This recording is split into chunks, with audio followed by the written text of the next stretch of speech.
ছোট সালমানের মিশন। ছোটরা কখন কি করবে তা বলা মুশকিল। আমার ছোট ভাইও আজ এমন একটি কাণ্ড করে বসেছে যা দেখে সবাই অবাক। মাত্র 2 বছর বয়স, কিন্তু দুঃসাহসিক অভিযান শুরু হয়ে গেছে। আজ সকালে ছোট ভাইটা যেন নতুন অভিযানের পরিকল্পনা করছিল। বাবার পকেট থেকে নিঃশব্দে 10 টাকা বের করে হাতে নিয়ে সে বড় বড় পা বাড়ায় দোকানের দিকে।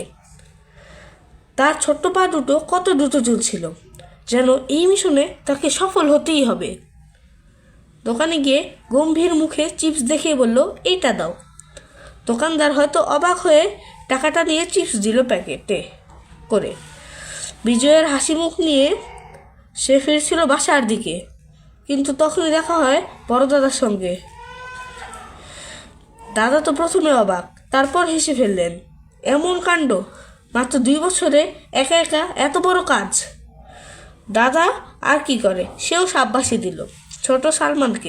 এই কাজ দেখে বাবা মা ও বাড়ির সবাই বিস্ময়করভাবে তাকিয়ে রইল। বয়স 2 হলেও এই ছোট ভাইটার মন যেন অনেক বড় হয়ে গেছে। ভবিষ্যতে কে জানে সে আরো কি কি কাণ্ড করবে।